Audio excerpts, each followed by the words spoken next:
Nursing 345, Neurological System. The objectives for this week include describe the location and function of the various joints in the body, incorporate health promotion concepts when performing an assessment of the musculoskeletal system, relate the name and function of each of the 12 cranial nerves to its assessment, and differentiate among the 3 types of neurological exams.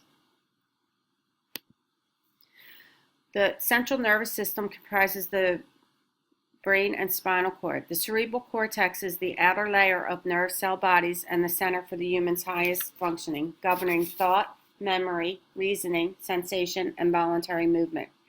Each half of the cerebrum is a hemisphere, and each hemisphere is divided into 4 lobes. The frontal lobe contains areas that control personality, behavior, emotions, and intellectual function. It also contains Broca's area, which mediates motor speech. The parietal lobe contains the postcentral gyrus, which is the primary center for sensation. The occipital lobe is the primary visual receptor center. The temporal lobe contains the primary auditory reception center with functions of hearing, taste, and smell.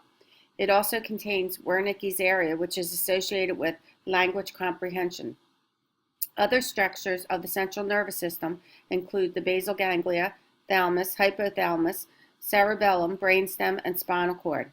The basal ganglia are large bands of gray matter that help initiate and coordinate movement and control automatic associated movements of the body. The thalamus is the main relay station where sensory pathways form synapses on the way to the cerebral cortex. The hypothalamus is the major respiratory center with basic vital functions such as regulating temperature, heart rate, blood pressure, sleep, and appetite, and coordinating autonomic nervous system activity and stress response. The cerebellum is concerned with motor coordination of voluntary movements, equilibrium, and muscle tone.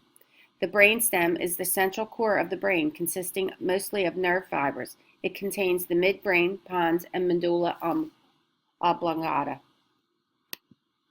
The spinal cord is a long cylinder structure of the nervous tissue that occupies the upper 2/3 of the vertebral canal from the medulla to the lumbar vertebrae, L1 to L2. The spinal cord is the main highway for fiber tracts that connect the brain to the spinal nerves. It mediates posture control, urination, and pain response. Reflexes are basic defense mechanisms of the nervous system. They are involuntary, operating below the level of conscious control, and permitting a quick reaction to potentially painful or damaging situations. Reflexes also help the body maintain balance and appropriate muscle tone. The 4 types of reflexes are deep tendon, superficial, visceral, and pathological reflexes. Cranial nerves enter and exit the brain rather than the spinal cord. Cranial nerves 1 and 2 extend from the cerebrum, and cranial nerves 3 through 12 extend from the lower diencephalon and brainstem. The 12 pairs of cranial nerves supply primarily the head and neck, except for the vagus nerve, which travels to the heart, respiratory muscles, stomach, and gallbladder. Cranial nerves are responsible for senses of smell, taste, vision, and hearing, as well as other sensory and motor functions. The spinal nerves arise from the length of the spinal cord and supply the rest of the body. They are named for the region of the spine from which they exit.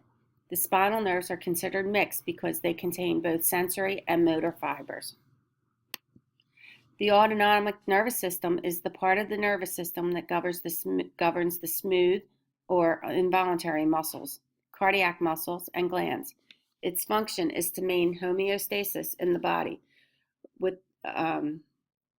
peripheral nervous system includes all the nerve fibers outside the brain and spinal cord. This system carries messages from sensory receptors to the central nervous system and from the central nervous system to the muscles and glands. The neurological system is not completely developed at birth. Primitive reflexes, direct movements, and motor activity is under the control of the spinal cord and medulla. As myelin is acquired, sensory and motor development adjust and conducts most impulses. The process follows a cephalocaudal and proximal distal order. The aging process causes general atrophy with steady loss of neuron structure in the brain and spinal cord, and a decrease in the velocity of nerve conduction, which causes a decrease in muscle strength and agility. Age-related memory loss is distinct from early Alzheimer's disease. Stroke is an interruption of blood supply to the brain. There is racial and ethnic and geographic disparity for stroke. 4% of African Americans have had a stroke. 6% of American Indians, Alaska Natives, have had a stroke. 2.5% of Hispanics have had a stroke. Geographic disparity noted relative to strokes is there's an existence of a stroke belt. There's 8 states with increased stroke mortality. Nationwide, the burden of stroke is higher for African Americans and Hispanic populations. To obtain subjective data about neurological system, you need to ask questions that investigate headaches or head injuries, dizziness, vertigo and seizures, tremors, weakness, numbness, and incoordination, difficulty swallowing or speaking, significant past history, and environmental or occupational hazards. To obtain objective assessments of the neurological system, a screening exam is done on well patients who have no significant subjective findings in their history. A complete examination is done on patients who have neurological concerns or have shown signs of neurological dysfunction. A neurological recheck is done on patients to obtain objective data. You need to follow this sequence for a complete neurological exam: mental status, cranial nerves, motor system, sensory system, and reflexes. After assessing the mental status, you should test the cranial nerves 2 through 12. Test cranial nerve only in patients who report loss of smell, have head trauma or abnormal mental status, or who may have an intracranial lesion. Next, inspect and palpate the motor system and assess all muscle groups for symmetry of size, strength, and tone. Note any involuntary movements. Assess cerebellar function with coordination and skilled movements, balance, and gait testing. Assess the sensory system with the patient's eyes closed. Test sensation and the ability to perceive pain, light, touch, temperature, vibration, position, and tactile discrimination. Finally, assess both the superficial and deep tendon reflexes. Here is a checklist for the neuro exam. Don't forget when assessing the neurological system to incorporate health promotion. For example, review the signs and symptoms and risk factors of stroke and discuss ways to change any modifiable risk factors. One tool particularly useful for public education is the FAST acronym. F is face drooping, A is arm weakness, S is speech difficulty, and T is time to call 911. Also encourage the patient to seek medical attention for possible mini stroke. Here is a sample note for the subjective data for the neurological system.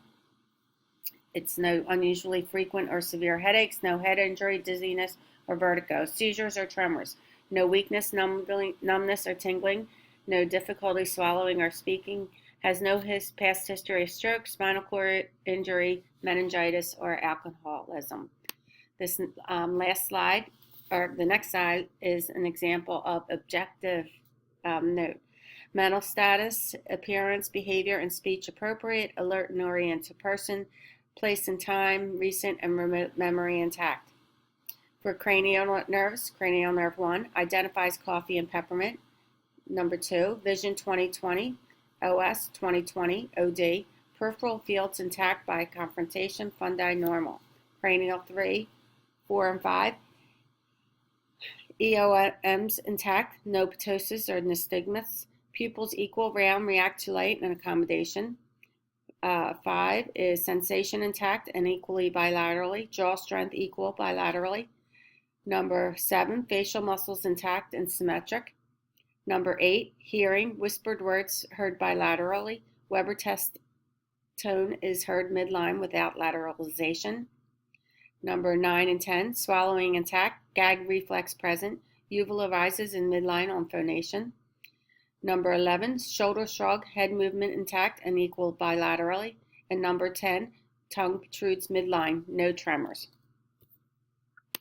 Here's a second sample note for objective data, which is motory, no atrophy, weakness or tremors, gait smooth and coordinate, able to tandem walk, negative Romberg, rapid alternating movements, finger to nose, smoothly intact.